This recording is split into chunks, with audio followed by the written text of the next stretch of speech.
start for our second last podcast before the season commences in the NRL. Yep, we're getting there, John. We're closing in on the season. Starts on Sunday in Vegas, of all places.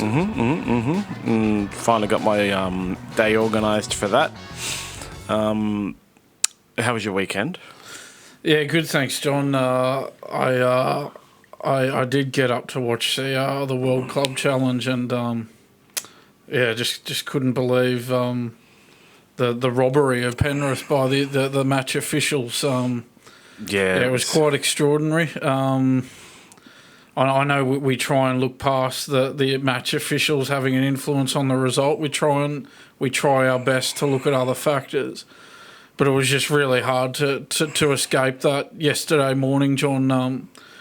To be honest, I thought it was a disgraceful performance from the match officials. Yeah, I think both teams played a good game, and the third team on the field played a terrible one.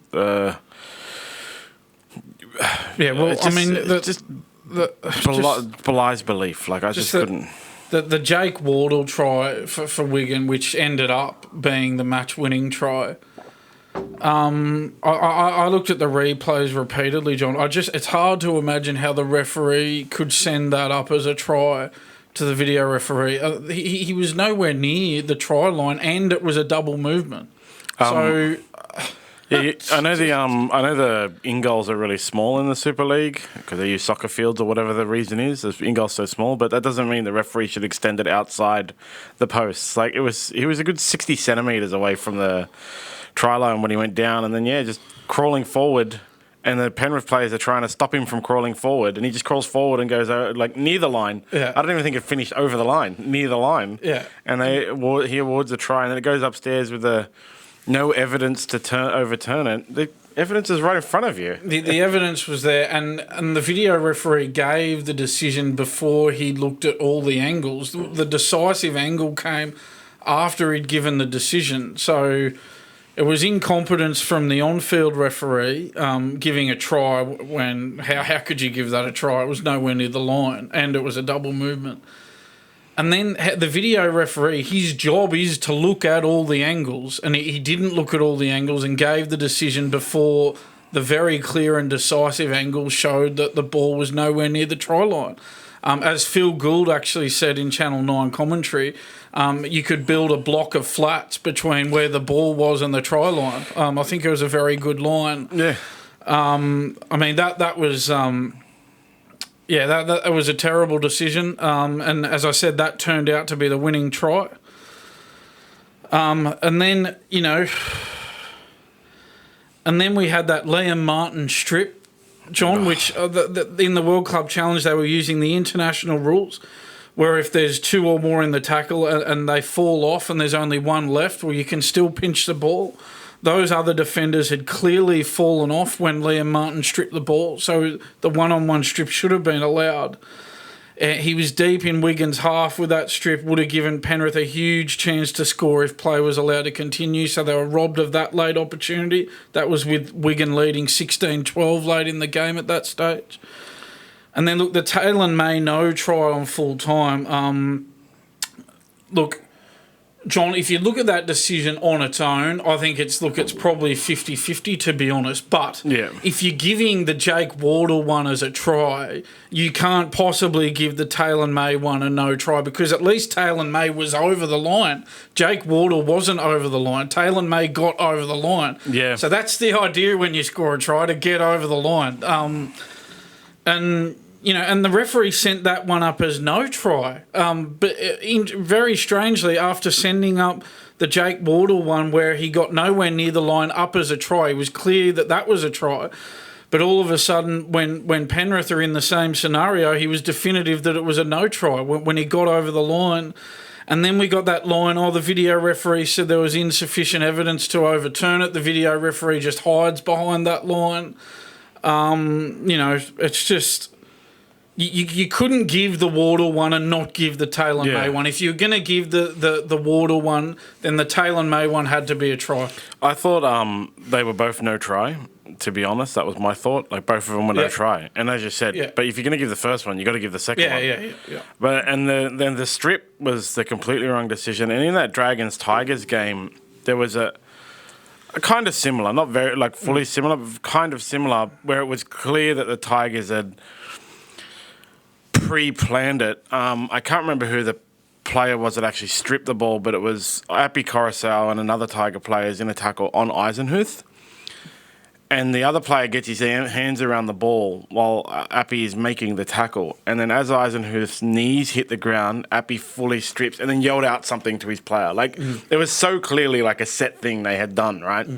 Maybe they'd identify Eisenhuth had a loose ball carry or something, and the player stripped the ball. And then the referee called it as a 2-on-1 strip. Then they had to do a captain's review to overcome it. And when I was watching it in full speed, I was like, dude, that's a 2-on-1 strip. Yeah. But then when you analyse it from all the angles and you see Appy go through this process of detaching completely from Eisenhuth, he even like moved his legs out of the way to make sure he wasn't touching before saying, like, you know, basically strip the ball. Don't know what he said, but whatever he said, it was like, all right, I'm free, strip the ball. So yeah, like in the high speed, it looked fake, looked wrong, but when you break it down, it was right. And they knew to cap to challenge it because they had pre-planned it. Now, in the Panthers game, I don't think it was similar to that at all. I actually think it was clearly the players were completely off and then the strip was done.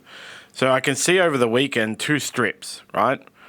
Both of them were awarded by the referee incorrectly. One of them was really clear and one of them really was not really clear. And I was happy with the existence of the captain's challenge to overcome one of them. But the other one it was so bad. It was just so bad. And I was, like I said, at the time in full speed, it looked like it was right. And then afterwards, when it was awarded with the captain's challenge in the Tigers and Dragons game, I was like, oh my God, this ref is terrible. All right, move on. But in the Panthers game, it was so bad. It was like, oh my God, this ref is terrible. And there's nothing has been done, and now I have to continue on and watch this, and it just got worse and worse from there. That whole entire Panthers game was awful. The 2 teams were really good. I thought it was like a highly entertaining game of football ruined by the referees. Yeah, John, I'll tell you what, if you get one bad decision, you go, okay.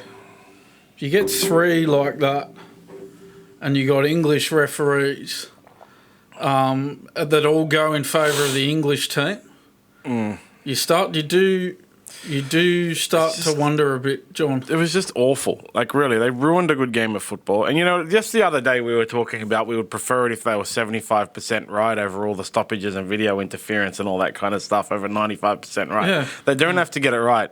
But when it's so glaringly wrong, like so blatantly wrong, that's not the same as when it's a 50-50 call and they get it 50% of the time wrong or 50% of the time right. We're happy to accept it. We don't need bunker interference.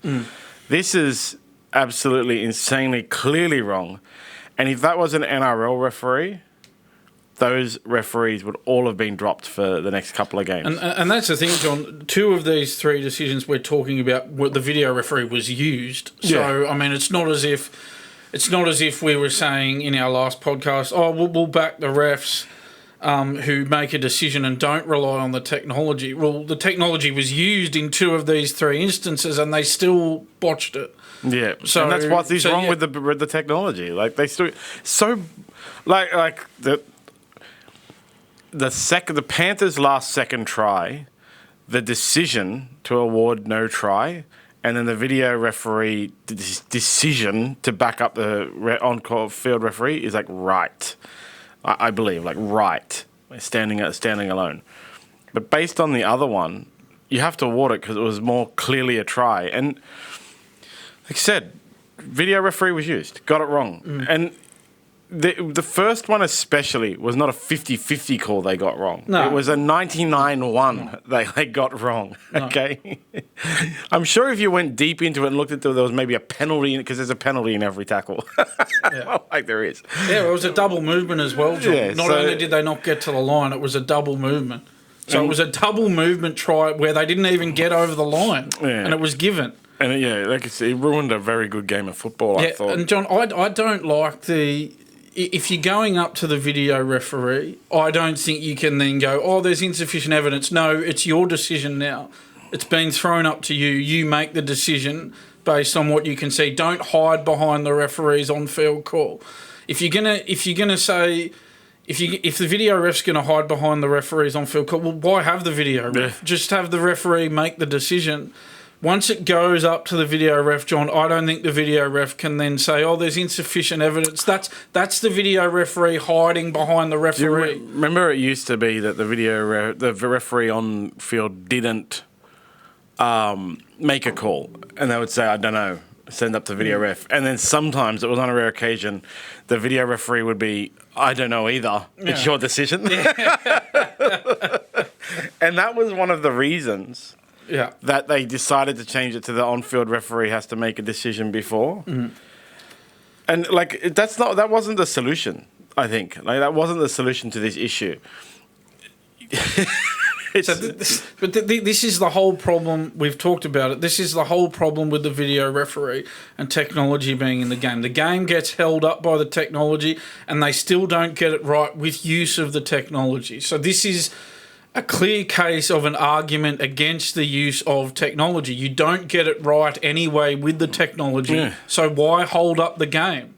I mean, the end result, if we didn't have the video referee, would have been that the Panthers still lost, right? Yeah, well, but at least then we wouldn't. You wouldn't have been held up watching replay after replay and still getting the decision wrong because the video ref just went along with the referee's call both times. And so that makes it that the Panthers still haven't won the World Club Challenge. It's the one thing eluding them. And if they're really driven, that means they're going to win it again this year in the NRL to go to the World Club Challenge next year. Yeah, I mean, what I would say, John, the Panthers, they did have the majority of ball. They had 53 to 47% possession, and they did have a lot of opportunities in that second half, which they didn't take. There were quite a lot of errors in their game. And I guess that's to be expected, John. And we should point out, it was Penrith's first hit out this season. They haven't had a trial game going in, and Wighton in the Super League have had the advantage of the Super League already been on. Yeah. So they're two huge advantages that Wighton had going into this game.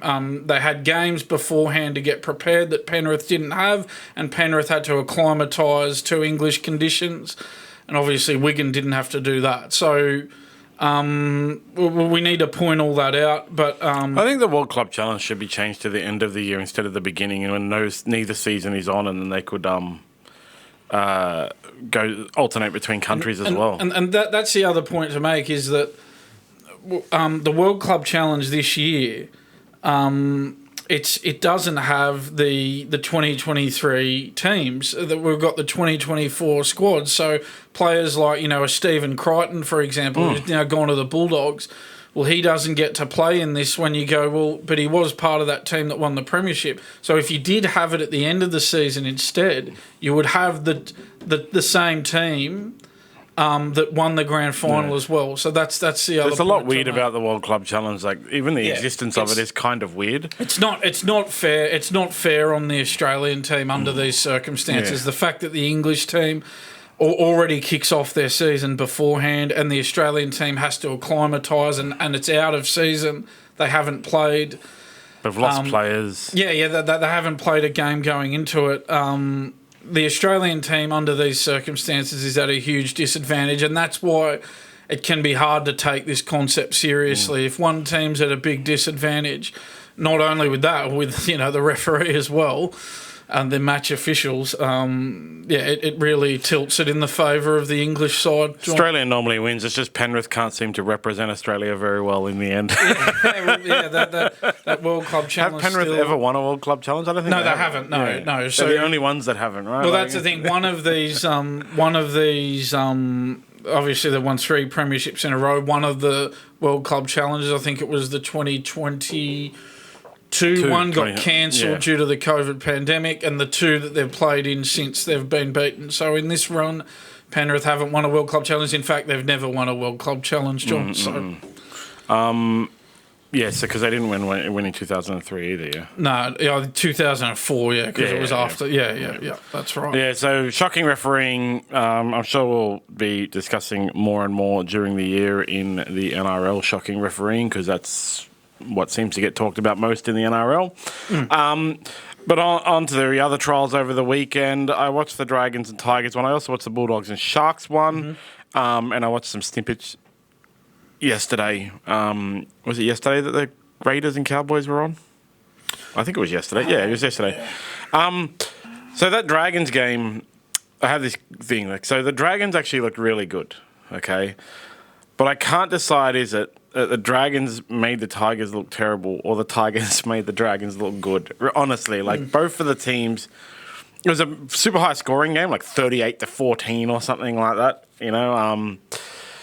Dragons just seemed to run rampant. Ben Hunt had, one of the best games he's had in the Dragons for a long time. The team seemed to play with a lot of collusion, actually, as a team, but it was against the Tigers.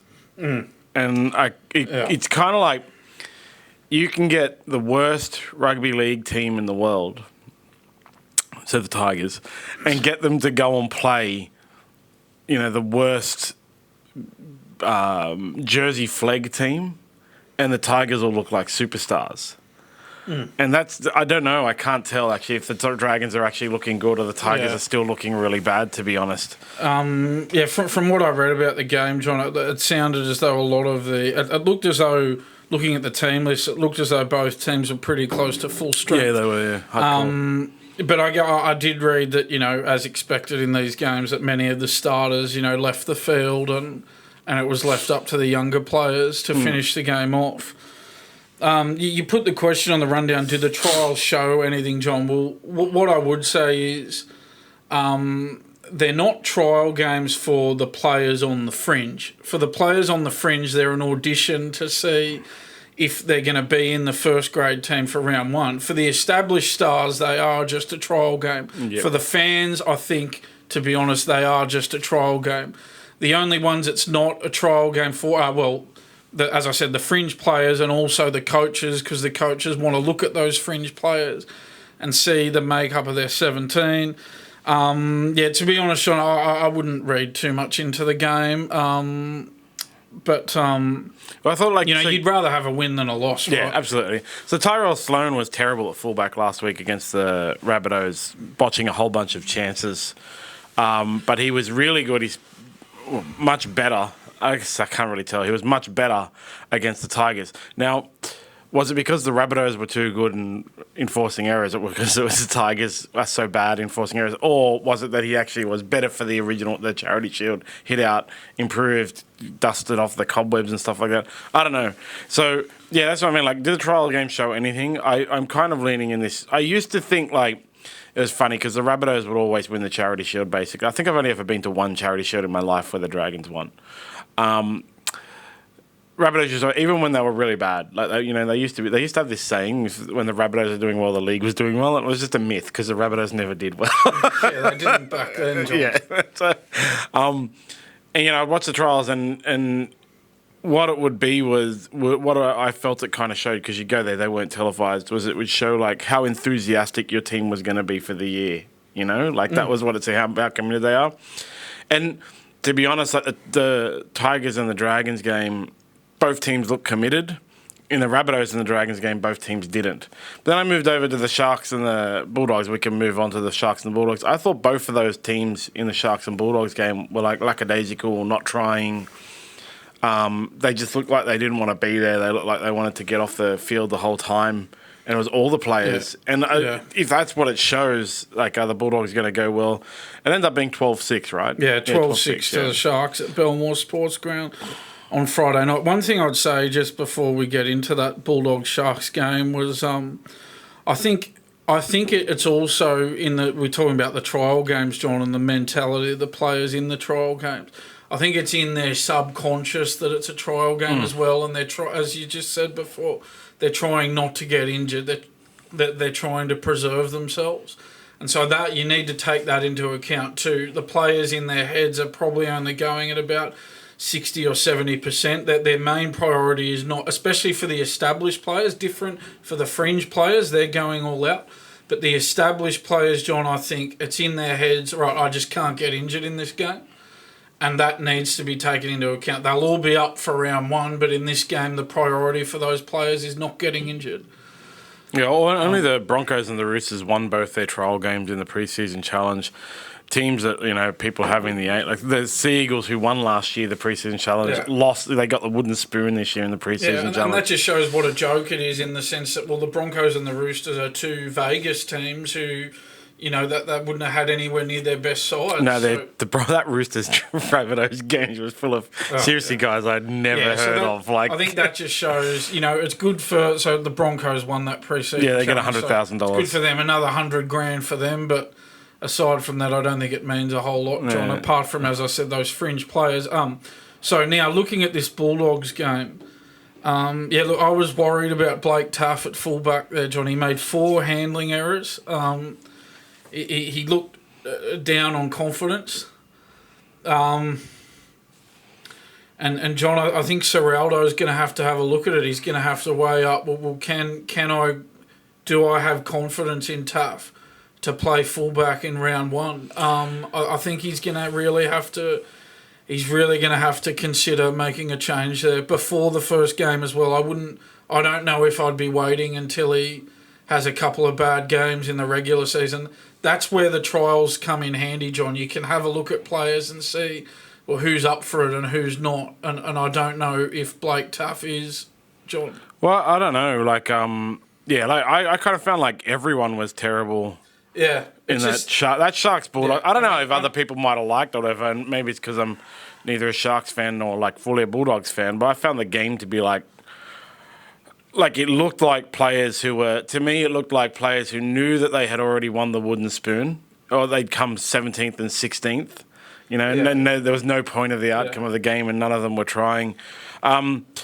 And that's so Blake Taaffe, you mentioned him specifically, he was terrible. Really, really bad. And it's funny because he was so bad this week, but okay last week. And then on the other side with the Dragons, the Tyrell Sun was so bad last week, but good this week. So I don't know, because last week against the Storm when the Bulldogs managed to beat them, he had 0 errors.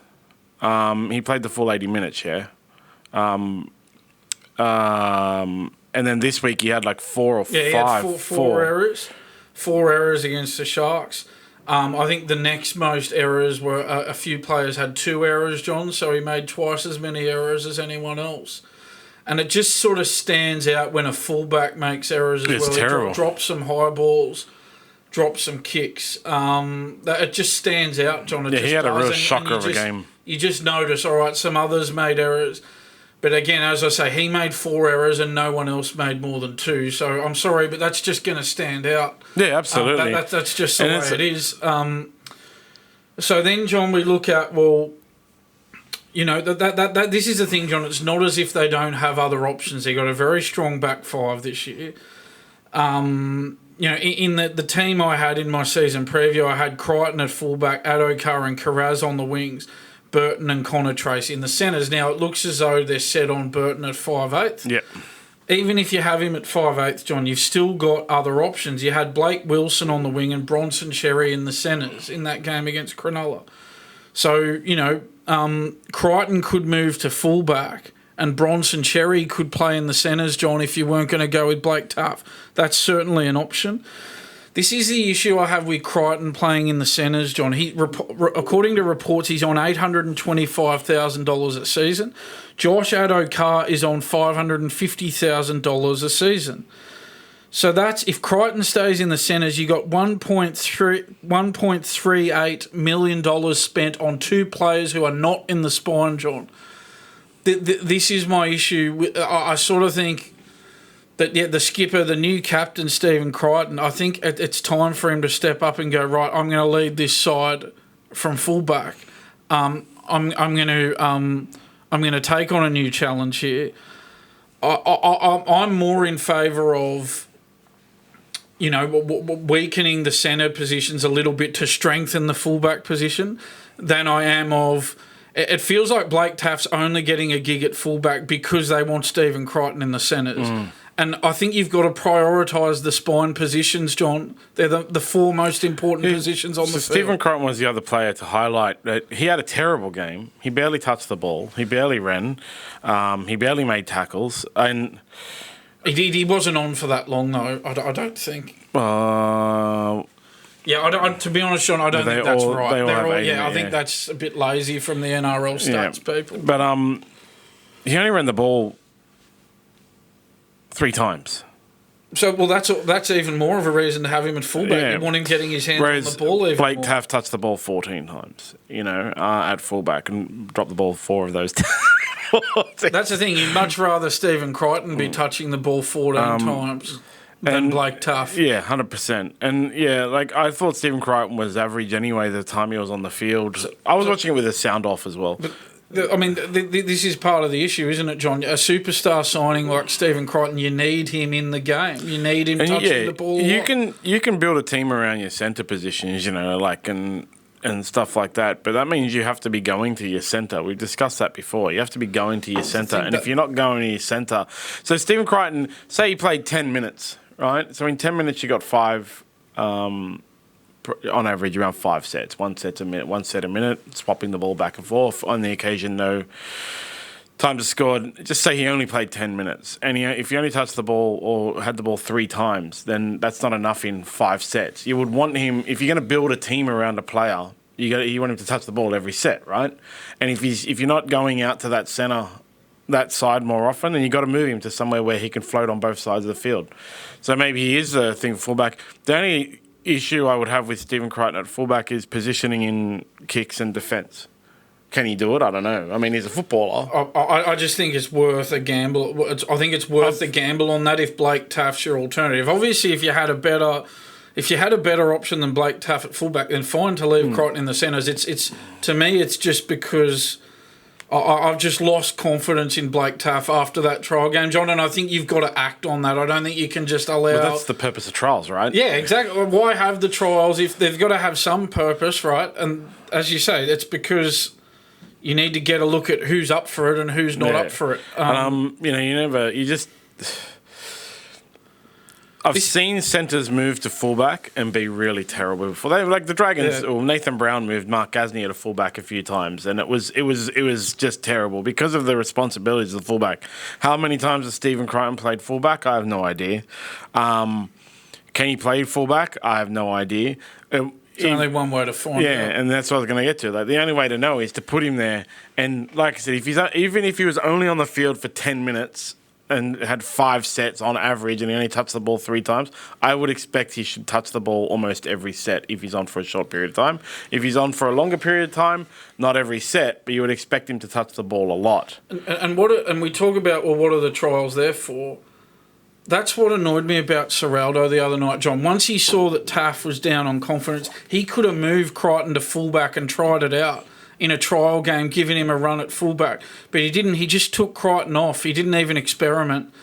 As we say, what are the trials there for? How little did he care? So Bulldogs ended up...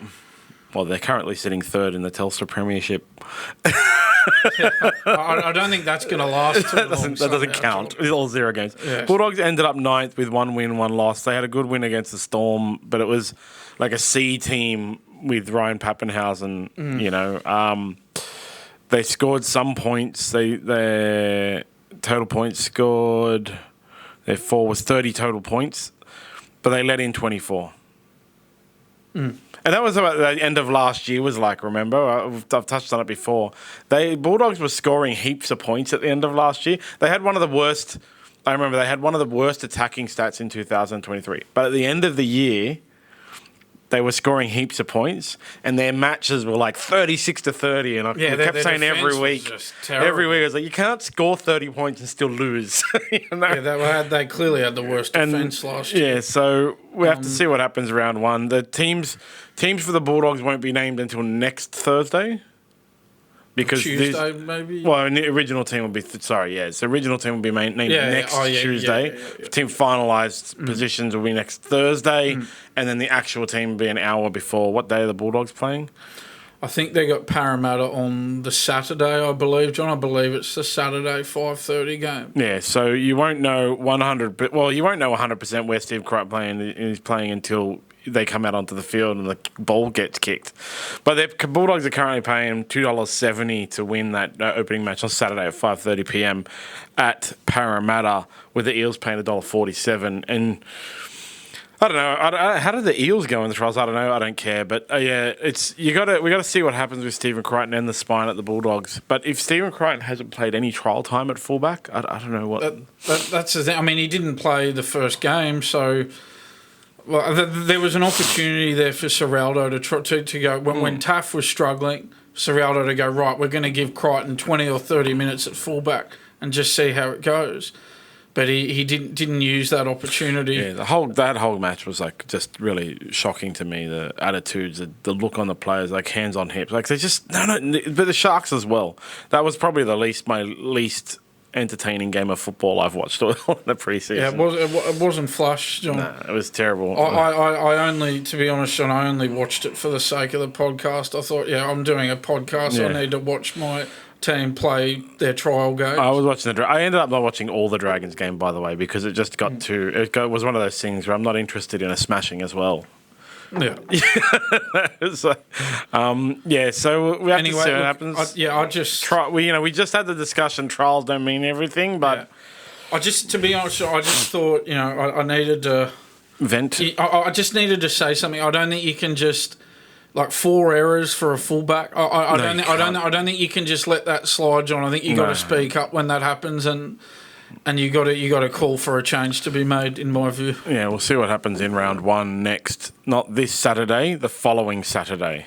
This week is round 0. Or goddamn split rounds. Yeah, split round because of the Vegas game. The AFL and the NRL have ruined tipping competitions. Yes. In the Newcastle trial game, there was some hilarity ensued. Yes. I love it when twins are in the same team. For me, it's So, which one of them got in trouble? Snuck off onto the bench, and the other one snuck in. Jacob Saifiti, John, was penalised for a late hit on Melbourne's Tui Kamika in the 66th minute. That game was actually played in Fiji, John. And then Jacob Saifiti headed to the bench, and Daniel Saifiti, the twin brother, was suddenly within reach of Belinda Sharp, the referee, and she saw the funny side of it. John, good on her. She said, "Where's Jacob? Bring him back on." And recognised him. A bit cheeky from the Saifiti brothers, but pretty funny, John. Twins playing on the same side is always funny. If you remember when the twins being on the field at the same time is always funny. Like when Brett Morris was still playing for the Dragons and Josh Morris was playing for the Bulldogs, and there was an argy-bargy, and they pretended to have a biff. They stitched up the ref. Stitched up the ref. Like, this is a bit of fun. Obviously, in a real game, a non-trial game, they should actually be penalised quite harshly because a player running off the field and basically hiding from his penalty is not on. But it was during a trial. It was hilarious. In a trial game, you got to. And the vision is hilarious. Side. It's funny. I think you got to see the funny side of that. So it was hilarious. Thanks for that moment of humour, Saifiti brothers. I didn't watch the game. I just saw the vision on TikTok popped up, and I was like, yes. It's the kind of thing where, like, if you both play kind of the same position, you could do stuff if I was a twin, like swap jerseys in the half time. I teach some twins, quite a few twins, kids at jiu-jitsu, and I said to some of the other day, like one of them was being naughty, and I said to the other one, which one is it? And he said the other one's name, and I was like, okay, cool. And then I went, I've realised you could be lying. And I would never know. Which one are you really? And then he said, why would I use my own name if I'm the one being naughty? I was like, oh, okay, so in this case. But if you're ever being naughty and I say, which one are you, then I can't trust. So twin fun is, I wish I was a twin. I'd have so much fun with it. Yeah, well done to the Saifiti brothers. Yeah, just good stuff. So we can continue on into, honestly, guys, it's just our opinion. We love this segment.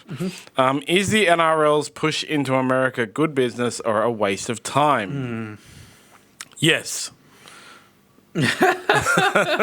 Segment over. It's one of those two things. At the state I don't know. It's just, I'm a data-driven marketing analyst, right? So Producer Paul's a graphic designer. Producer Paul's covering for Producer John today, and she knows. Whenever she shows me anything, she says, "What do you think of this?" I say, "I don't know. How many people click on it?" That's my main thing. Up front, I never know. It's afterwards what the numbers are that will make me decide. I think I've said before, I like it just because if you can, like Sean Strickland, if America is interested in a sport, they'll put heaps of money in it and become the best in the world at it. So if it's successful, it's good business. If it's a failure, it's a waste of time. It's to be decided, isn't it, John? I was just going to mention, John, I'm not sure if you caught up with it, but the NRL's actually, the marketing campaigns actually hit New York's famous Times Square. There was actually a giant 3D augmented reality football on display at Times Square in New York. So they're going big with the promotion, John. They're certainly not. There would be. They're certainly not holding anything back. I think we have talked about this before, John. It's just, I mean, it all depends on what their goal is. I mean, I know in a moment of rage after that boring Super Bowl a couple of weeks ago, John, I said, that they really should check out the Rugby League doubleheader in Las Vegas, which it's actually being held at the same ground, coincidentally, as the Super Bowl. I actually said in a moment of rage, Rugby League should go all out because the American football's terrible. But now that obviously I've had a bit of a chance to, regather my thoughts, John, you sort of look at it objectively and you go, well, I mean, obviously Rugby League's no chance of making huge inroads on American football. I mean, let's be realistic. The three biggest sports in America are American football, baseball and basketball, and golf is probably your fourth wheel there, I would have thought.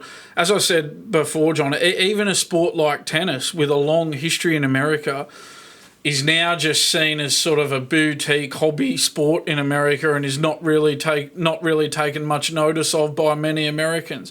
So even a sport with that long history in America is struggling to have any sort of foothold there, let alone a game that they're just not familiar with at all, rugby league. That having been said, I don't think this is about taking over. It's just about getting a slice of the pie. As Valandi said, this is his quote, if we can get 1% of the market in America, that's 3 million subscribers, that's $650 million in additional revenue. So this is what this is about. It's about getting a small slice of a very big pie, John. Yeah, so, that 1% thing I see a lot in people. Like, look at this market. Just imagine if we can gain 1% of it.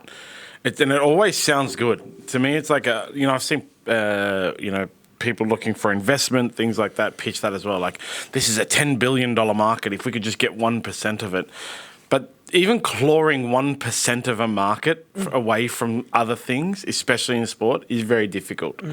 Now, the thing I find most telling about it is in late January, so a month ago, they reported that 22,000 tickets had been sold in the 65,000 seat stadium. In late February, 1 month now, they are still reporting that 22,000 tickets have been sold as of late January. So ticket sales are stalled a bit there, John. So they're not saying like as of yesterday, but there was a story 3 days ago that says 22,000 tickets had been purchased by late January. I think it might be up to 30,000 now, but I take your point, John. Sales have stalled. I believe it's a 65,000 seat stadium. They expected a maximum of 40,000 people there. So yeah, there is one story yesterday. The NRL this week ticked over the $30,000 mark for tickets sold at Allegiant Stadium. But the fact that only a few days ago they were still reporting 22,000, and now they finally hit 30,000. Like I've said before. If they've used American sport consultants, in American sports, if they don't sell out, sometimes, they actually get a fine from the league. So the club, whoever it is, the home thing, will buy all the tickets and give them away. And that's what could happen. I've been to a game, sorry, they don't call them any of the matches in America. I've been to a basketball game that I paid massive amounts of overs for tickets to sit in like the best seats in the house when I was in America. It was like the third last versus the fifth last team. No chances of making it. But I wanted to go watch a basketball game at Staples Center. When I arrived, the whole stadium was empty. At halftime, it filled up. And then the guy sat next to him. I said, "How come you came halftime?" He said, "Oh, they gave the tickets away on the radio. These are tickets that I had paid like $500 US each for, and they gave them away on the radio." So if they've used Vegas or American consultants and stuff or people to like, how can we get more people there? I think you'll find like they'll give away tickets, and people in Vegas will just go to stuff for the show, man. Like, so you could have a packed house, like they could hit the 40,000 and stuff. But it's really telling to me that up until like only a few days ago, they were still talking about their 22,000 number, which is 1/3 of the capacity of the stadium. And a 1/3 sold out stadium is terrible. Yeah. And John, even so, the US population is 330 million. So 1% of 330 million is 3.3 million.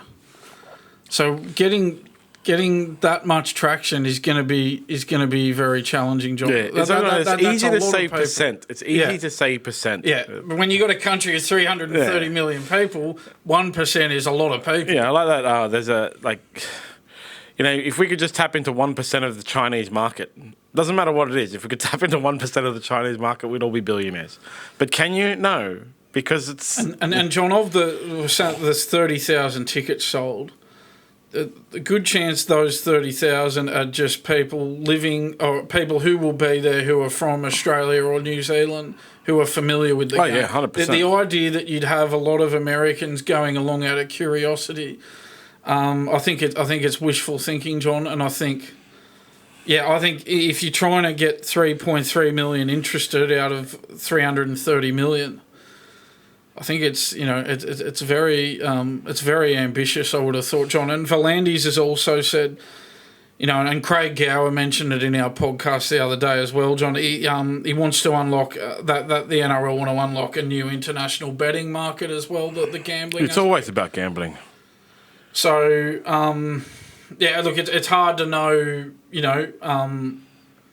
It's sort of, I guess, it's hard to know a lot of details about that, isn't it? About what their goals are in that regard and everything. And it's always about gambling. So in Australia, we're restricting a lot of gambling. There was the push to ban all gambling in sports and so on and so forth. But America is actually opening up a bit, So any sports that can get into America for gambling right now is in a good place, and a lot of revenue comes. Nobody wants to admit it, especially in Australia.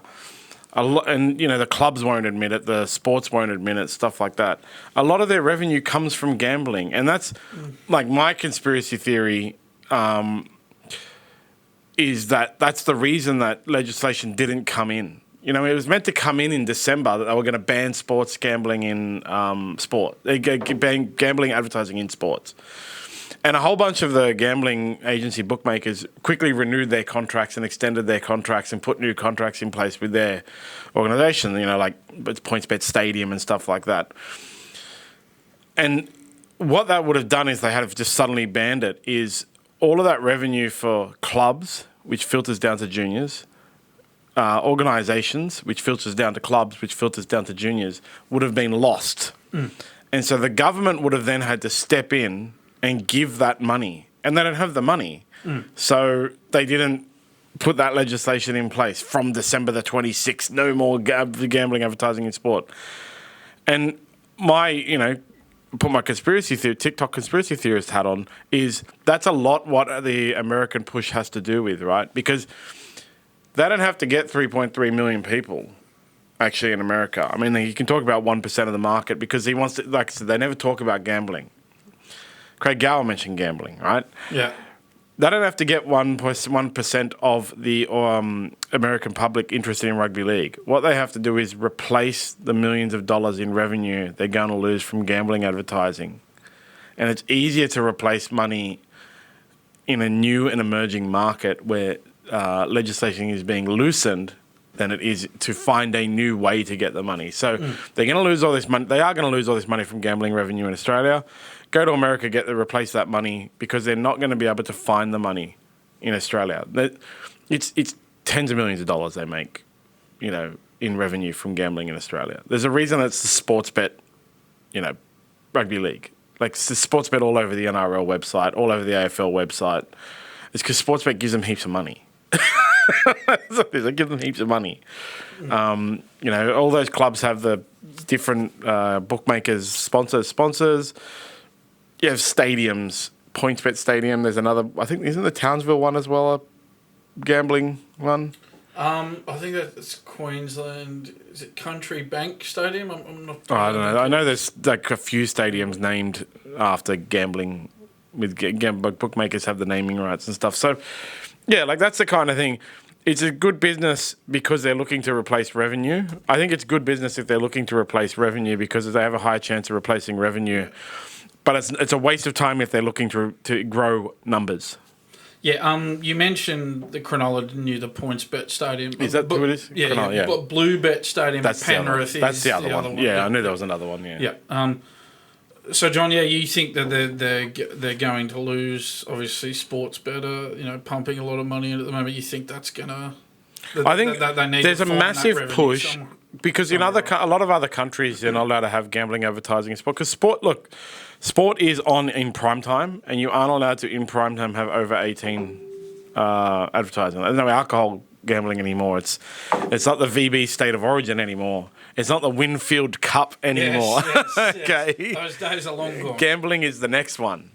Okay, but it's harder because they make a lot of money. Yeah, and that's what I mean. Like if the government was to close it down, they then would have to spend so much money because NRL, AFL, A-League, BBL, every single sport, even like netball, doesn't matter what sport you're looking at, all of them generate heaps of their revenue from gambling and all of them would be in danger, so the government would have to prop them up. They had that thing years ago where the greyhound racing got closed down, right? Nathan Rees closed the game. It was Nathan Rees, yeah? No, was it Mike Baird? Mike Baird. That's how he lost his thing, right?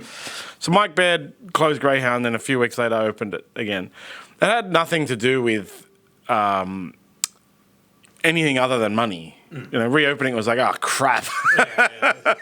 Like, what have we done? Once they realise what they lose, maybe all of a sudden they'll and that's it's the same with that gambling ban in December that was meant to happen. It was like, yep, we're going to do it. Oh, crap. I've got to be honest about it, John. This is the other point to make. Once you start trying to shut down the gambling, people lose their jobs. It employs people, John. The first thing to go is labour. When you lose a whole bunch of money, you let go of staff. Yeah. And so if the NRL... Bookmakers will always be fine, okay? I'm telling everybody in the world, bookmakers will always be fine, okay? But if the NRL loses the revenue from bookmakers, if AFL loses the revenue from bookmakers, the NRL, the AFL, the A-League, the BBL, all of them from bookmakers... Find another way to make it. If they can't, they won't be able to very quickly find another way to make it, and they will have to let staff go. And it's all sports. Yep. It's not just the NRL and the AFL. They're just the biggest ones. It's all sports. All sports. Even things like, your tipping competitions. Like we have a tipping competition where you can win money. That is technically gambling. Not like a bookmaker gambling, but, the Daily Telegraph has their tipping competitions where you can win money for entering their tipping competitions. That kind of gets looked at in this legislation and stuff like that. So, all sports. And the thing is, even if you were to take, John, like a poker machines in a pub, for example, right? The people working at the pub, their wage is being paid by poker machine revenue. They're not making money on the bar or out of the bistro. They're making money out of the poker machines. And if you take those away, those people are going to lose their jobs. That's a really good point, because when you go to Melbourne, they don't have poker machines, I know a lot of people who are like, Melbourne's so much better because you go to a pub and I just get to sit here and drink my beer and there's a guitarist in the corner and stuff like that and there's no poker machines. I go to heaps of pubs that don't have poker machines. The poker machines are no longer in the main room. They're locked away behind a door in the dingy with the smoke-infested festiness, right? But the thing about Melbourne is I pay so much more to eat and drink at the pubs because the poker machines aren't there and they have to cover staff wages and stuff some way. And I know people who will like justify and say, I don't mind paying like $13 for a schooner instead of the $8 Sydney price because then I don't have the poker machines. And it's like, dude, that's nonsense. If I gave you an $8 schooner or a $13 schooner, you'd take the $8 schooner. Every time. Every time.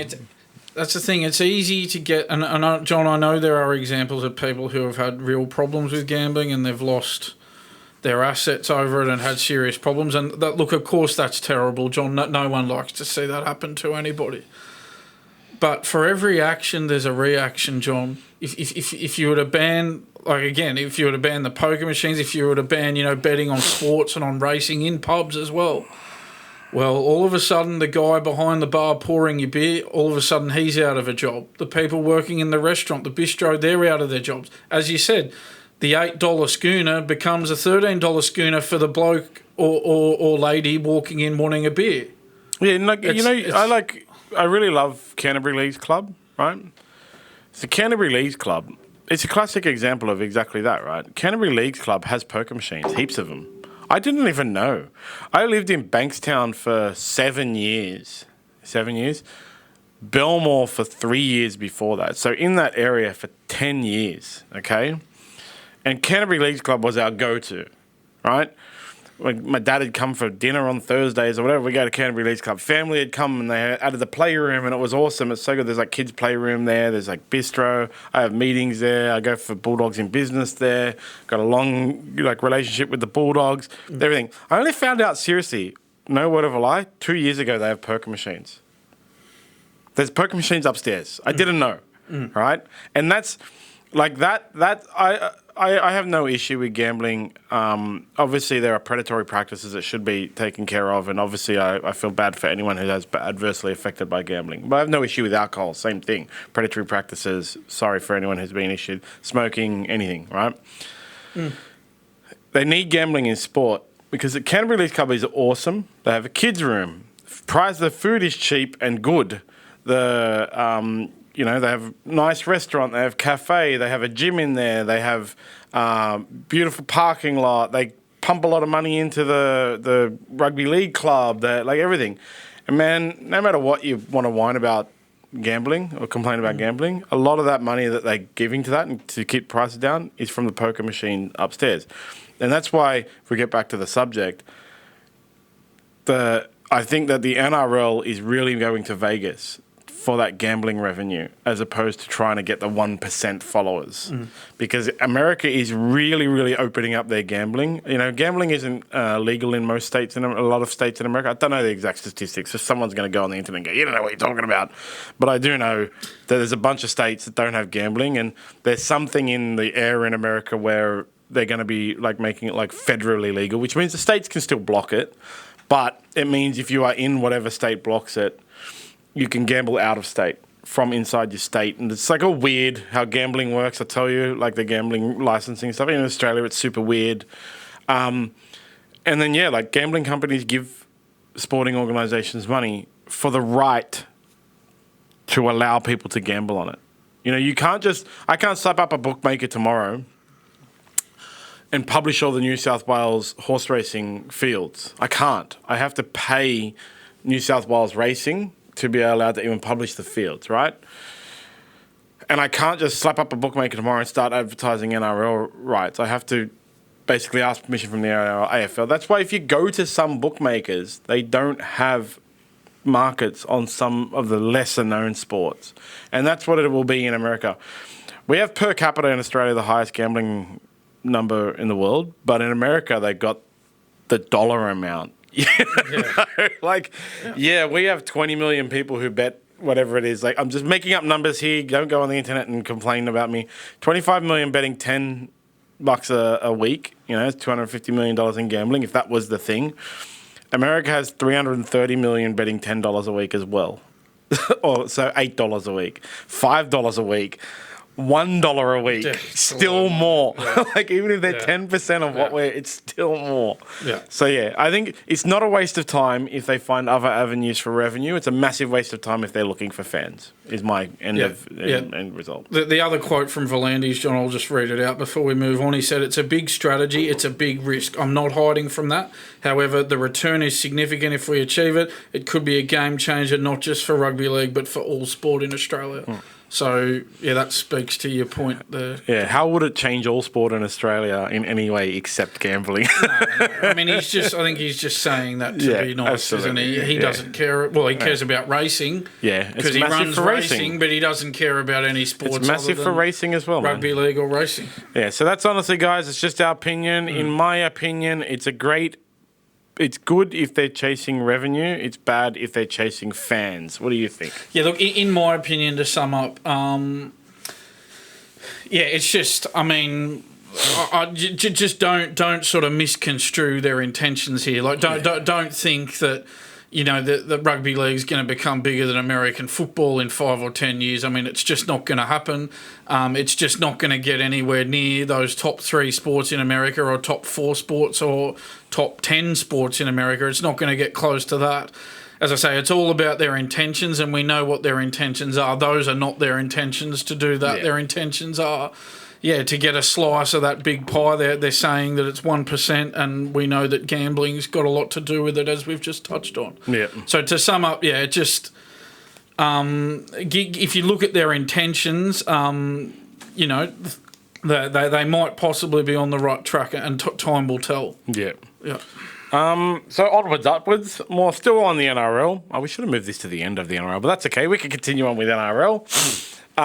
You know, we did have a discussion about it last year that Hugh Jackman was going to promote the NRL Vegas's double header, and now I just put that there because it's off the back of our other Vegas chat. But excuse me. And so now what? He's decided he's not going. Yeah. So it looks like he's not going to follow Russell Crowe's lead and help promoting that game in Vegas. He's going to attend the games though, and he is going to attend a Manly training session. I think they were hoping that, you know, Hugh Jackman, being a household name in the States like Russell Crowe, would take a more hands-on role with the promotion of these games, John. But it doesn't look like it's going to happen. Look, at least he'll be at the games, John. Yeah, that means we'll get to see him on the screens like Taylor Swift. Yeah. Well, he'll. I'm sure him and Russell Crowe will be on the screens a lot. Yeah. So there you go, John. It looks like, unlike Russell Crowe, who did a voiceover of that explainer to the American audience, it looks like Hugh Jackman, who's a Manly supporter, we should point out, is going to take a bit more of a back seat. But I think maybe that had something to do with why they would have pushed hard for Souths and Manly to be part of this doubleheader. Yeah, 100%. Was having the Russell Crowe and Hugh Jackman influence. Snoop Dogg is a South supporter. Yeah. I think maybe Russell Crowe might have just given him a South hat one day. I think he went to a South game and stuff like that. Yeah, so. But they should try and get those guys. Those guys should try and get famous people there. That's what you would hope from them. Yeah, absolutely. And then on the weekend, it came out. Matty Johns was talking about it, that the NRL plans to buy the English Super League competition. I don't know how much truth there is to that, but he reckons that's the rumour. I also don't see why they would want to buy that pile of steaming garbage that can't even get video refereeing. He's correct. Yeah. Well, the World Club Challenge officiating didn't really do a whole lot. Yeah, it was because from what I understand, the English Super League even changed what season it plays in. Yeah, well, they play in. They play in their summer. They're aligned. I mean, they start earlier, but they're aligned with the NRL season. So I think that was part of it. The idea was to move them back to a winter season, so they're playing in our summer, which would then allow our players to have guest stints out there in the off season, and would allow their players to have guest stints out here in our season. I think that the issue with it though is it just feels like their game would have a lot more to gain out of it than our game would. I mean, who here really cares about stars of the Super League? There are some really good ones. There's just not like you're not sort of jumping out of your skin going, oh, I can't wait to get the stars of the Super League to come out here. But I think it's like to try and combat things like rugby union and stuff, poaching players and so on. But it was kind of funny while I was reading it because rugby league players used to complain so much about having to play too many games.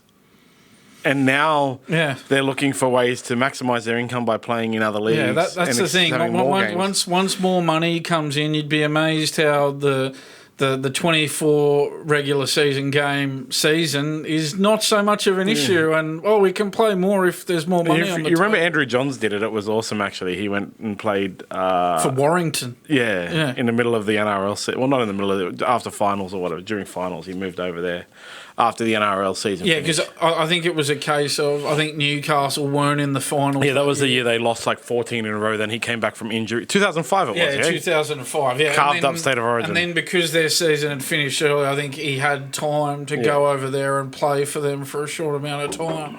Yeah. From memory, I believe. Yeah, that was it. Look, I don't know what effect it would have, but I don't mind them people going over and swapping and stuff like that during the thing just to see. It increases the player pool. That's one of the things it does.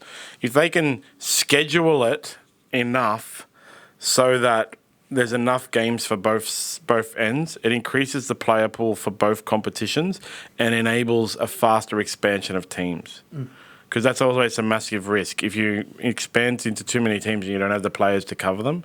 That's why after Super League War and stuff, when they had the 20 teams, it didn't actually work because there wasn't enough good players for 20 teams. There wasn't enough good players for two competitions running at the same time. Both of those competitions were watered down garbage. There was obviously awesome players in there. But, then you move to 20 teams, there's not enough good players to cover 20 teams. But now you will have... If they were to do that and they could schedule it as such, you could actually have the existence of enough players for 20 teams. So it's not bad, not good. Who cares? It's not. Matty Johns has thrown his support behind it, as you said, but it's just not. To be honest, Sean, it's not something that I'm sort of jumping out of my skin about. I think it would better serve the English League than it would. I don't think the NRL has a whole lot to gain out of it, to be honest. Boosting the Super League competition is not a bad thing anyway for world game again. You have the world game, and England has kind of fallen by the wayside. There's no more big three. There's now only a big two. England kind of suck now, so getting better players into their thing and increasing their ability and getting them the chance to play with better players and stuff increases the English team's ability and puts them back up in the top three, maybe. I just would have thought a higher priority than that would be, trying to get a second New Zealand team in, trying to get a Pacific Islands team in, maybe even a Central Coast team. Yeah, that's why I think it might be part of it, to keep because of that player pool issue. I think that might be part of it. Like if they can suddenly have access to how many teams are there in the Super League? We need to look that one up. 17 in the NRL. If you were to get a second New Zealand team, if you were to get a Pacific Islands team and maybe a Central Coast team, perhaps, you'd get yourself to 20 teams, and then you'd have 10 games a week, and that would add... Number of teams 12, right? Yeah. So that would add 2 more games to the TV deal, and then you'd have far more value for the TV. It gives you 360 more players possibly into the pool. Yeah, so that's it. I would say it could be used as part of the expansion to get more rapid expansion to increase the next TV deal. Because if they were to drop 3 teams into the competition at the same time, imagine what it would do. But yes, see what happens. But I saw a lot of stuff on the internet immediately saying it's bullcrap, it's not real. And I think some people sent me stuff about it and then said, here, check this out. And there was this... same kind of story like 10 years ago. So it comes off every now and then. And then I also saw this that you put on there, that West Tigers' new CEO. Is he the CEO or is he still interim? Shane Richardson. I think he's still the interim. Shane Richardson accuses the club's previous leadership team of fudging membership numbers.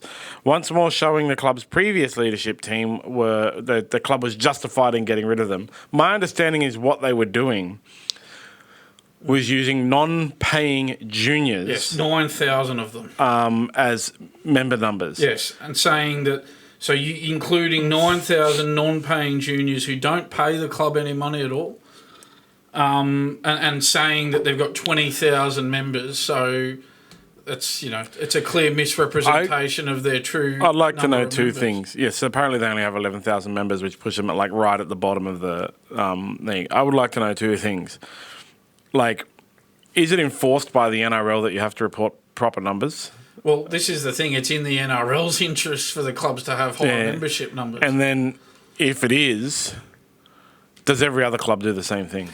Well, this is the thing, John, and I won't say which clubs, but I have heard that some clubs, what they'll do, a little trick, is they'll get their fans to just, all they got to do is send in their email address on the website, club website or whatever, and then they get sent an email saying, "Oh, you're now a member." Signing up for a newsletter. Yeah. So you sign up for a newsletter on the website, put your email address in, you get the emails from the club, and all of a sudden you're counted as a member, and you don't pay the club a cent.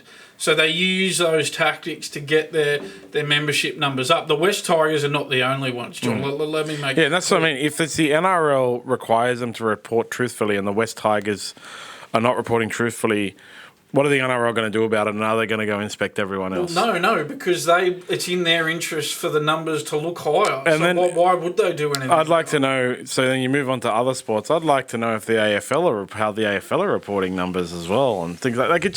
They get so messy. You know, it does. Yeah, Shane Richardson coming out and so clearly at none of I think Shane Richardson was at Penrith. He was at Penrith and at the Rabbitohs. He was at South Sydney, and he was at South Sydney when they won that drought-breaking premiership in 2014. Yeah, so I think he's worked at quite a few clubs, and if he's come out and said this, that would imply to me that none of the other clubs he had ever worked at did it. Yeah, and I'll just make clear, John, the clubs I'm talking about, which I'm not naming, it doesn't include those clubs that he worked at. It doesn't include the Rabbitohs. It doesn't include the Panthers. And I have heard of other clubs who do it.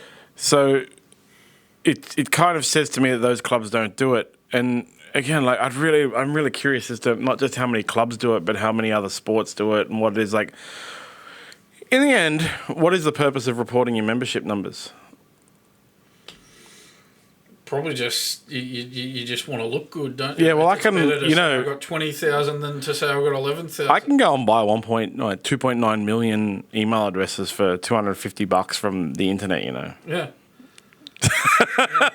If an email address is a member, it's like 2.9 million for $250 is about the average. Yeah. You know, I'll give you 2.9 million members. Like it's just so stupid. And then if you bring in, well, how do you police it as well, John? Like how, even if you say, oh, they have to pay the club money to count, and then you go, all right, we'll charge you $1 a year, and you get the emails, and you remember. So it's very difficult to police. I think the way around it, John, is, and you talk about the AFL as well. You know, I'm not aware that the AFL do it as well. That doesn't mean they're not doing it. But I think the way around it, John, is just look at home crowd averages. That's a better indicator than membership numbers, because it's there. It's not being fudged.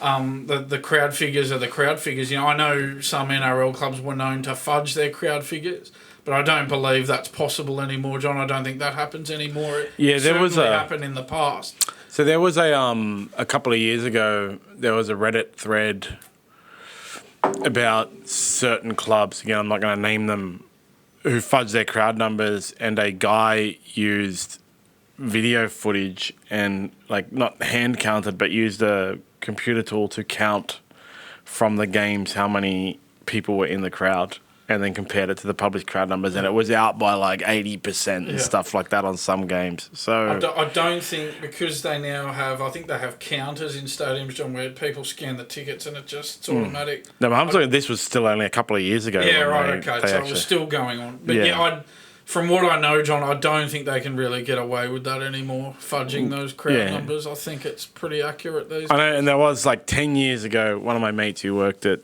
Homebush Stadium, more than that, maybe 15, 20 years ago, he told me they counted staff for some of the games. It's like some of the clubs would count staff and some wouldn't. and it's another case, isn't it, John, of, well, who's going to police? The NRL are not going to. They want their crowds to look bigger. They're not going to come down on that. It's an interesting one. Suspect. But I like the fact that Shane Richardson is like just trying to be truthful to me. Yeah, it's honest, isn't it, John? He doesn't seem to have a lot of time for Justin Pascoe or Lee Hadjipantelis, that's for sure. And I mean, nor should he, John. I mean, they've run that club into the ground, 2 straight wooden spoons. Only 2 finals appearances since they won the premiership in 2005.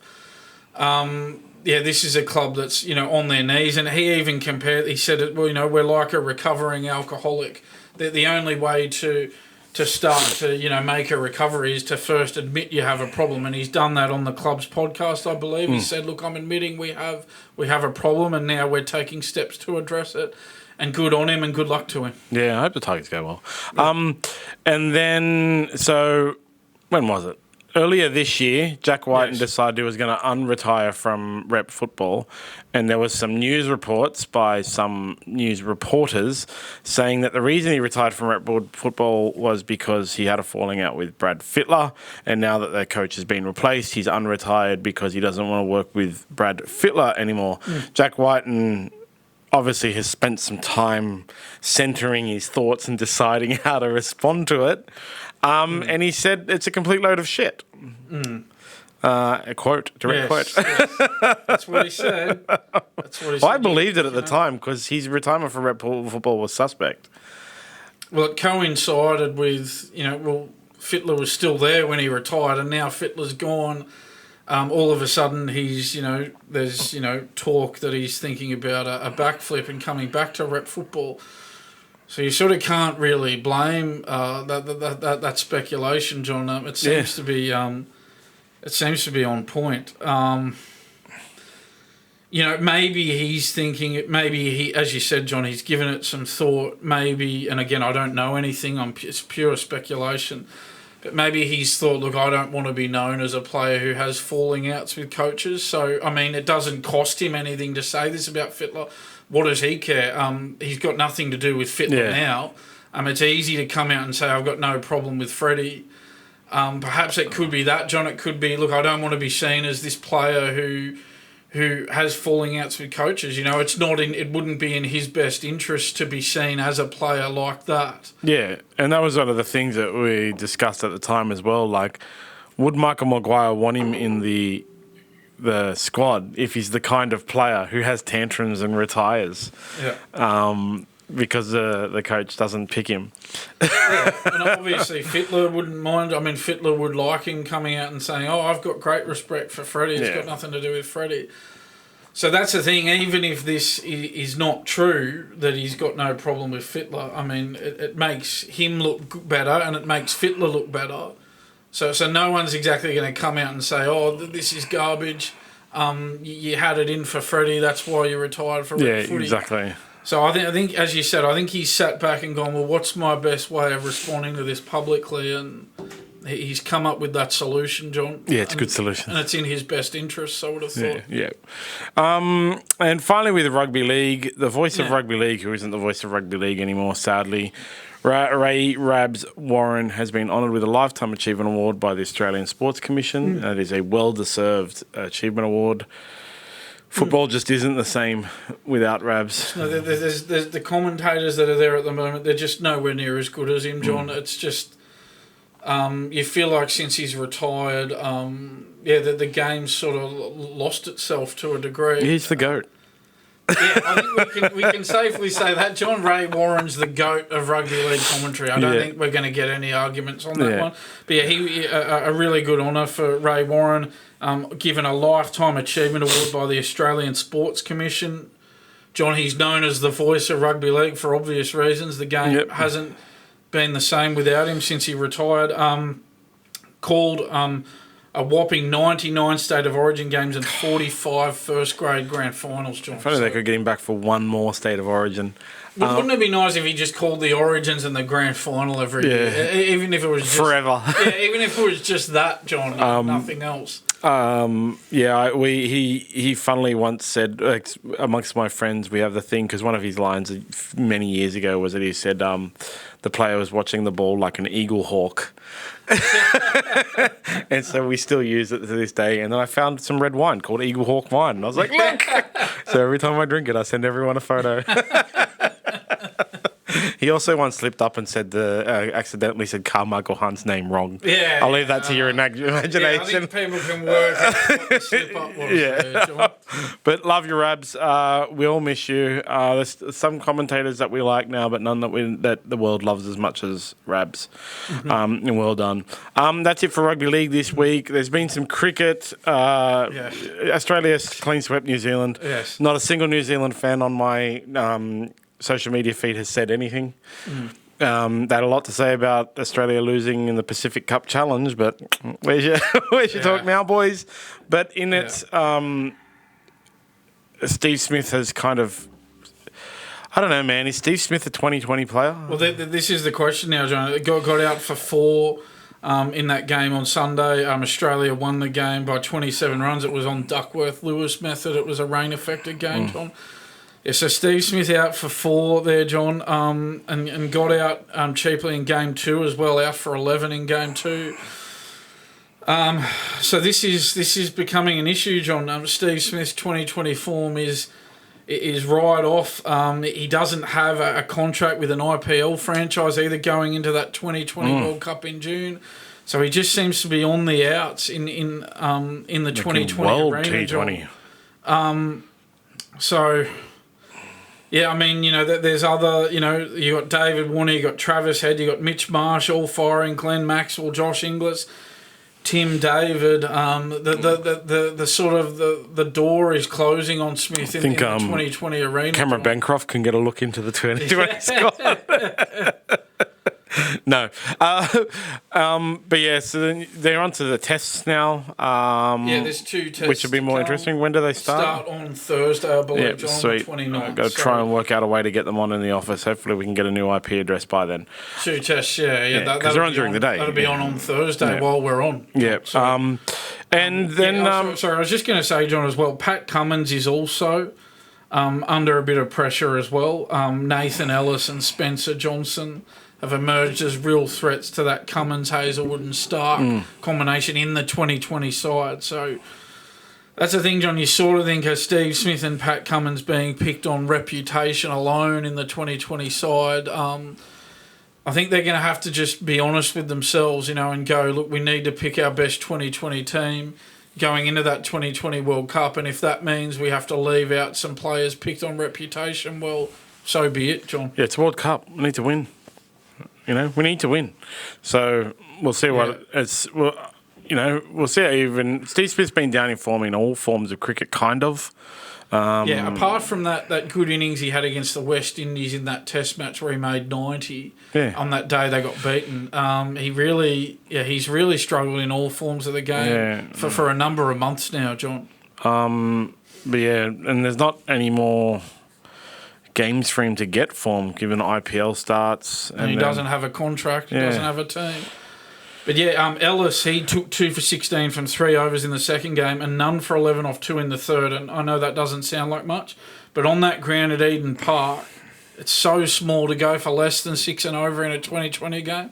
That's very impressive, John. So, Johnson only played in the third game of the series. He took 1 for 10 off 2 overs, a great effort, only going for 10 on that ground. So... that Cummins, Stark, Hazelwood under a bit of a threat in 2020 games, John. They were in action as they went for 202, 207 and 220 against the West Indies in that 3-game series. And New Zealand made 215 in the first game of this series. So some pressure on that pace trio, John, in the 2020 format. I think it's very different in different countries, though. It's in America, the T20. What are the American pitches like? America and the West Indies, John, So. And then, of course, we have to find every way we can to mention Taylor Swift. Tonight is her last concert. Oh, thank God for that, John. Don't worry, I'm in Australia. Her last concert in Australia. If anyone's got tickets, quick, send them to me now. Last minute play, John. No, I got something on tonight. Can't go to that crap. I mean, wonderful event. But the traffic on Saturday killed me when I was trying to get home. Oh my! I drove past that area. Yeah, it was a weekend to not do much if you're in Sydney, John. That was terrible. But she's created some travel cars for the Western Australian cricket team. So John, The West Australian cricket team have been thrown out of whack by Taylor Swift fans booking out flights to Sydney.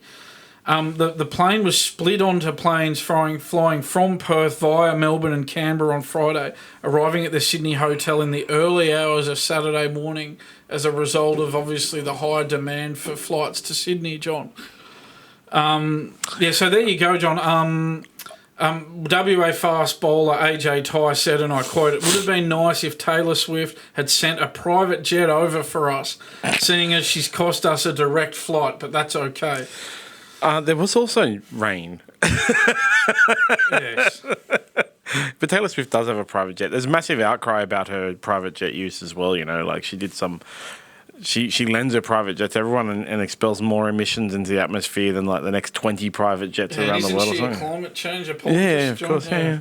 But anyway, so it didn't affect WA in that state final against New South Wales, John, the state one-day final. They won that by 5 wickets. It was WA's third straight title. That was at Sydney's Cricket Central on Sunday, so it didn't affect WA, the travel chaos, John. They still got the job done against New South Wales. But yeah, those 4 Taylor Swift concerts in a row, John, that's like having 4 straight NRL grand finals. Oh, it's crazy. It's crazy. The traffic has been terrible for me, but thank God tonight is the last one. It's a lot of, I don't know, John, I would have thought, don't you reckon Avril Lavigne's a better singer than Taylor Swift? I would have thought she should be packing out. No, Avril, you got to get onto the TikTok. Avril Lavigne's been replaced by a clone. She was murdered and replaced or something like that. Don't you know these conspiracy theories? Yeah, I've got to get on TikTok. You've got to get onto TikTok. I would have thought she would be packing out for straight stadiums before Taylor Swift. Taylor Swift is, I can't understand the appeal, but yeah, you got to just deal with young girls and you'll see. On Saturday night at Jiu-Jitsu in the first couple of classes where I assist with kids' classes and there's like 4 girls there. I was making fun of Taylor Swift. I thought they were going to murder me. My Jiu-Jitsu was not going to help against 4 rabid, young, under 10-year-old Taylor Swift fans when I called her a sanctimonious blowhard and then explained what sanctimonious and blowhard meant. You got to be careful. The conversation went, "Are you a Swiftie?" And I said, "No, I think Taylor Swift is a sanctimonious blowhard. She's got some good music." I'm like, "What does sanctimonious mean?" And I told them, "What does blowhard mean?" I told them the daggers in their eyes. I was like, oh God, I need help. So that's cricket. We'll see what happens with the Test series. We'll have a quick conversation about it on Thursday. So I've got to try and get it on in the office so I can watch it all day. And we'll see if the New Zealand's I kind of hope that Australia loses so the New Zealand fans can pop back up on my social media and I can send them the fact that they were quiet for the past 3 weeks. Yeah. There's nothing happening in AFL. The preseason is starting now. Who cares? Preseason. Nothing really happening in combat sports, so we can move on to other sports. Mm-hmm. And this is a bit of a weird call from Tiger Woods. He's calling for Greg Norman to step aside as the Live Golf boss. Isn't it Greg Norman's tournament? Well, Greg Norman's in charge of Live Golf. He's the boss. So, but didn't he theorise and start it and everything? I thought that was. Well, he's been involved from very early in the piece, John. Yeah, He's obviously paid huge money to run that competition and to be a figurehead for it and to attract as many of the best players in the world as he can to it. And Tiger Woods has sort of become this, spokesman for the PGA Tour, John. He's not budging and not going to Live Golf.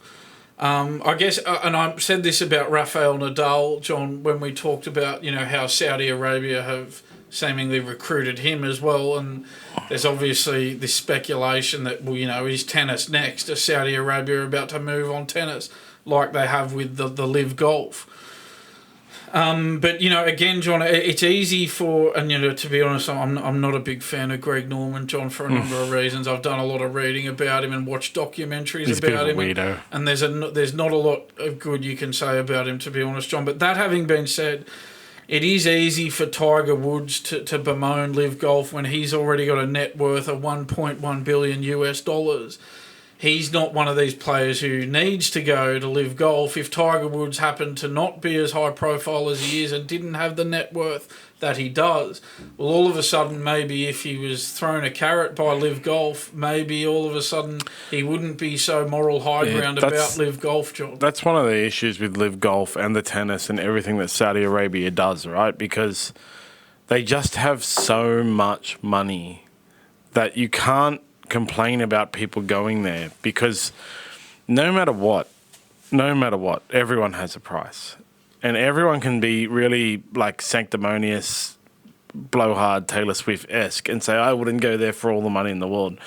But if MBS, the ruler of Saudi Arabia, technically not the ruler, but the ruler of Saudi Arabia went to even Tiger Woods with his $1 billion and said, I'll give you 10 more billion to come to live golf, he's going to do it, you know? Like, everyone has a price. And especially these people who earn that much money, the amount of money you have is how you keep score.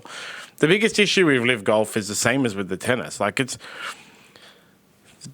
And any organisation that goes to Saudi Arabia, they all go on. Like Greg Norman, I just got something here. He said, when asked by Sky Sports News about Saudi Arabia's extensive human rights violations and how Norman felt about working for such people, he stated, no, they're not my bosses. We're independent. I do not answer to Saudi Arabia. I do not answer to MBS.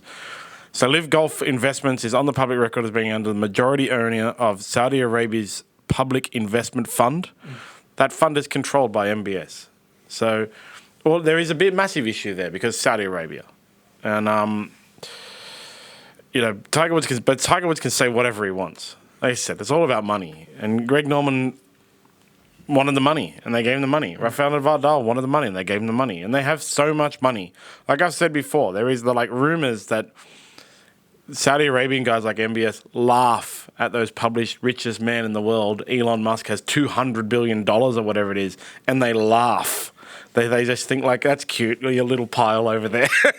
Yeah. Like, that's the Saudis and Putin are the two people that, like, are rumoured to have, like, they have in the trillions of dollars. You know, so they have the money to do whatever they want, and that's it. Yeah, yeah, Tiger Woods' quote was he declared Greg Norman, quote, has to go from his position at Live. But yeah, John, that's the thing. Tiger Woods' net worth at $1.1 billion US. It is easy for him to get on the moral high horse because he's got that net worth already. If he only, say, Tiger Woods only had, say, 50 million, and they came along and offered him what, you know, $1 billion. Didn't they give someone $1 billion? Then of course, what's he going to do in that situation? I could do anything for $1 billion. That's the thing, John, and we've said it's that great line from the Moneyball movie. It was Jonah Hill in Moneyball who said, I think Brad Pitt's character Billy Bean in Moneyball got a huge money offer to defect to the Boston Red Sox. He was the manager at the Oakland A's. A huge money offer, and Brad Pitt said something like, "Oh, you know, so what? So what? Who cares that I've been offered a huge amount of money? I made one decision for money, and I swore I'd never do it again." And then Jonah Hill says to him, "Yeah, but you're not doing it for the money. You're doing it because of what the money says. It says that you're worth that money." That's the thing. You know, these defectors, they don't need the $900 million. They're already very well off. They don't need the $900 million. I think it was John Rahm who was offered $900 million or something. But he doesn't need that money. But what does that money say about him? Well, it says that he's worth $900 million. Exactly. And that's really good for, in all honesty, for his ego as well as his bank balance. Yeah, that's how they keep score. Yeah. Like, good on you, Tiger. You've earned $1 billion. I got paid $1 billion for one, straight away, you know? Like, who's better, me or you? You who earned $1 billion, $1.1 billion over the course of years, or me who just got $1 billion straight away? No one ever paid you $1 billion to appear in their tournament. And the Saudis have so much money. So, by the way, with Tiger Woods, you know how he cancelled his, or ended his agreement with Nike? He published his own sporting wear line. That's why. So now he just wears that one. Yeah, there was always a thing. It makes sense. Yeah. And on to tennis. I saw this morning. So Jordan Thompson's jumped in the rankings. Yes. He beat Alexander Zverev and Casper Ruud to win the Los Cabos Open. Yes. Now moves to a career high ranking of 32. So well done to Jordan Thompson, John. That puts him in the frame to be seeded at Grand Slams now. If he can hold that ranking, obviously the top 32 gets seeded for at Grand Slams. The next one. Yeah. The French Open. Opens. 5 months he's got to hold it, right? 3. Oh, well, no. I mean, the French Open's at the end of May. And 3 months he's got to hold. But they'll do the seedings a bit before the French Open. Might be, 3 or 4 weeks before. So it's probably only a couple of months he's got to hold that ranking. And, hopefully he can improve on it as well in that time. What's it called? Alex Demonor as well. I forgot to mention it, added in there. He got a bump in the rankings too, right? Yeah, we might just need to look that one up if we just go ATP World Tour rankings, John. But yeah, Jordan Thompson. He's dropped down to 11th. Oh, right, okay.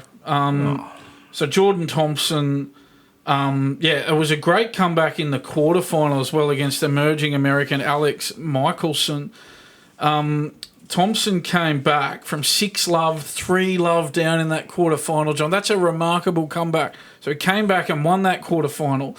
Then he beat Alexander Zverev in the semi-final, John. It was a marathon 3-set battle that lasted a staggering 3 hours and 42 minutes for a 3-setter. That's just extraordinary. That was a 7-5, 4-6, 7-6 win. His 4th win over a top 10 player and his 2nd against Zverev, who he also beat in Tokyo last October as well. So that was in the semi, John, and then, beat Casper Ruud in the final as well. So a great effort from Jordan Thompson. 6-3, 7-6. Well, great effort. Maybe in the next Casper Ruud, a 3-time Grand Slam finalist, John. Maybe in the next Grand Slam we'll have a few Aussies for the first time in a while. Absolutely. Like seeded Aussies. Absolutely, yeah. This is a real good ATP run of form from doesn't really Jordan update Thompson. their website very often, by the way. Yeah, well done to Jordan Thompson. Was a number 8 seed in that tournament. So well done. It's his maiden ATP Tour title. Yeah, there in Mexico. He described it as a miracle, John. It comes a decade after his Grand Slam debut at Melbourne Park too. So wasn't a miracle. You worked hard for it, brother. Well done. Yeah. You give yourself more of a rap, Jordan. Well done. You beat Alexander Zverev and Casper Ruud, two heavyweights of the men's tour, to win the title. You worked hard for it, brother. You're a champion. Well done. Hopefully you keep that ranking and maybe even climb it in the next 2 months. Great effort. That's it for other sports news for now. On to social media blower-uppers. Your prediction on the Storm is getting a lot of... I'm compiling these and keeping notes. So Nick Grimley on the Storm preview said, "There's no way on God's earth will Storm miss the 8 this year. Their spine is one of the very best in the competition. Forget missing the 8. They're a top 4 team." So funny, man. That's another one. Look, I mean, we'll see how it goes, John. Obviously, sometimes you're asked to do predictions at the start of the season. And sometimes you make foolish ones. Yeah, sometimes you make foolish ones. And sometimes you look like a genius. Yes, the thing is, sometimes you go bold, John. You go bold. Look, I had my reasons, John. I wasn't just trying to stir up trouble. I said I wasn't happy with the way they just faded out in the finals, John. They only had one. They scraped past the Roosters in one of the games, but they were just thrashed by Brisbane and thrashed by Penrith in the finals last year, and I just didn't like that fade out in the finals, John. And often is the case, if a team really fades badly in the finals, often it can be a precursor for dropping out of the top 8. Yep. So they were my reasons, John. I wasn't just trying to stir controversy. Obviously, these fans have different opinions. That's fine. Time will tell. We'll see what happens. I actually, I've gone around and told everyone about you're crazy. But I've had a few people who are involved in some teams. They fully said, don't tell anyone I said this, but there is some expectations from some people in teams and stuff that it's the same. They think that this is the year that the Storm are primed to miss the 8. So we'll see what happens. Either Dan proves himself to be a genius or Dan proves himself to be a fool. That's the beauty of this, John. There's no middle ground here, man. I think if they go well, John, I think you're going to be reminding me a bit of my for like the next 10 years. Remember that year that you said the Storm were going to miss the 8? Daryl 3975 on the Panthers preview.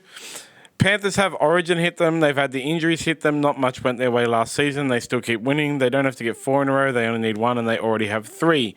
Yeah, that's why we think they'll slide this year. Like, their slide was not going to be anywhere near as Dan's craziness with the Storm. But, we both had them at 3rd, I think. Them 3rd. Yeah. We're not saying that, the sky's falling in. And we don't have the expectation that they'll win the premiership for the 4th time in a row, but... I think Craig Gower said it best when you asked him, what do you give them the chances? And he said the same chances I gave them winning 3. And I think, the chances of them winning 3 was the same chances anyone gave them of winning 2. So them winning 4 is just as unlikely. I don't think it's getting any more unlikely as we continue, I think it stays the same. No teams won 2 in a row until the Roosters in... 2018-19? Yeah, 18-19. No team won 3 in a row since the 80s. Parramatta, 81, 82, 83. And if they were to win 4 in a row, John, the last team to do that, of course, were your Dragons in the 50s and 60s when they won 11 in a row. It's just not likely, but it's still not... before the Roosters did it, no one had done it since Brisbane in the Super League. Brisbane, right? Yeah, if you include Super League, Brisbane won Super League in 97 and the NRL in 98, the first year of the NRL. If you don't include Super League, then Brisbane did it in 92, 93. Yeah, so all of them are just beyond ridiculous. Fraser Cassidy on episode 50, obviously that was with Craig Gower. Met this legend at Panthers Stadium, haha, top bloke, he was hammered. And then doing Adelaide, said, haha, same here. We'll pass your feedback on to Craig. Craig, when we see him again, might keep these and we'll tell him. Here we go. And then, of course, there's always at least one idiot.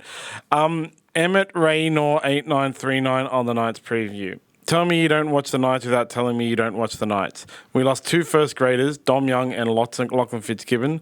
Kurt Mann was in and out of the time. Most of the time, I guess. Our ins this year are significantly better than the losses. You guys completely botched this entire review, LMAO. When you say Far Brown and Baylor Hodgson, I think he means Bailey Hodgson, big losses, just shows how little you know the team, LMAO. No wonder this podcast has 0 views because you don't do any research before spitting out. 15th, what a wild prediction, stick to AFL boys. You're idiot. Okay, so I don't think we said that about Fa'amanu Brown. Not at all. It was I listened to it this morning because I was like, none of us said that. It was Dom Young and Lachlan Fitzgibbons are big losses. Then we had a little bit more conversation, and I said, and they also lost Fa'amanu Brown, Bailey Hodgson, Adam Clune, because we were going through their gains and losses. So we didn't actually say that they were big losses at all. They were just losses, which they were. Yeah. Further to that, John, I looked up a couple of bookmakers today where they've got Newcastle. So TAB Sportsbet have Newcastle as 11th favourites, same as Sportsbet, John. So that's the thing. If you're going to look at anyone, you're looking at the bookmakers. Their livelihood depends on getting it right. And look, I know they don't have them at 15th. They've got them at 11th, but, it's the same sort of sentiment. Yeah, it's the same thing. They've got them... finishing well out of the top 8 and not replicating what they did last season in making it to week 2 of the finals where they got dusted up by the Warriors there. So that's the thing, John. There's 2 I'm sure the others would be very similar. If those 2 have got them 11th, I'm sure it'd be the same with the others, John.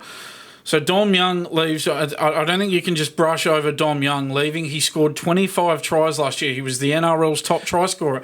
So you take 25 tries out from Dom Young, John, well, you've got to find the 25 from someone else. 25 tries as well. 25 as a top try scorer is actually quite a lot. Yes. Normally it's 21, 22, which is a lot. Yes. But normally it's 21, 22. 25 is massive. Those 3 extra tries is massive. Yeah. They've got to find them from other players. They didn't replace him. They don't have anyone to replace him. You don't even list, Emmett Raynor? You don't even list who you think is going to replace Dom Young and give those tries. And that's Dom Young. And then we move on to Jack Cogger, who's gone there now, John. Now Now, Jack Cogger was at the Knights previously in 2016 to 18, only played 20 games in 3 seasons, so barely got a look in. Was at the Bulldogs in 2019-20, played 22 games in 2 seasons, so that's 11 games a season, John. Jack Cogger didn't set the world on fire in his first stint at the Knights or his stint at the Bulldogs. Played for Huddersfield in the Super League for 2 seasons in 2021 and 22. Then played 13 games for Penrith last year in 2023 around a star-studded team, John. We won a premiership. Yeah, won a premiership playing alongside Nathan Cleary. But how's he going to go not in a star-studded team, not playing alongside Nathan Cleary? That's the question mark over Jack Cogger going into this season. Did he play even in the trials? See, who? This is the dumbest line to me personally. Our ins this year are significantly better than the losses. Who then? Tell me who. Who is better? Who in the ins for the Newcastle Knights is better than who they've lost? Who in the ins is better than Dom Young and Lachlan Fitzgibbon? I mean, there's a lot of even there. Like Kurt Mann is a classic example. He's always been in and out, but he wasn't. We listed him as a big loss or anything like that.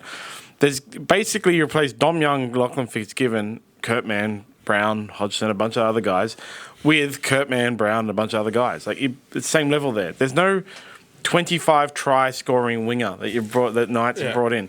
Secondly, the people who watch the Knights and think they were so good last year clearly didn't watch the Knights, because for 14 rounds they were terrible. They were fighting for the wooden spoon. And Adam O'Brien's job was under serious pressure. He was going to get sacked. And then Kalen Ponga picked up the Knights, carried them over the try line for 10 games against the other teams that were mostly in the bottom 8. You know, at the time they were in the bottom 8. And managed to scrape through. They had a luck of the draw. They had ridiculously good 10 rounds from Kalen Ponga. Yeah, look, I get it, John. You know, you do pre-season previews for all the 17 clubs, and you know you're not going to please everybody with those previews, John. There's always going to be people who get upset with your predictions. You know, it's probably a lot easier to just attack us than it is to actually look at the facts of the matter. And we've been through the facts of the matter, John. But to say that we get no views, I mean that's pretty harsh on us, John. You know, the Warriors preview we did doing well. It's got over 1,000 views. The West Tigers preview's got 1.4K views, John. The Craig Gower podcast we just did on YouTube. I think that's got over 1,300 views, John. So that's an example of and that's just YouTube I'm talking about. I'm not even going into the other platforms, John. So those are some examples where we have got a lot of views. The most overrated coach on YouTube's got over 9,000 views, John. So I don't know whether that's getting no views, but look, this person's obviously upset. As I said, with my pre-season predictions, I moved a number of clubs outside the 8 into the top 8 this year, and that's going to come at the expense of some clubs. I'm sorry.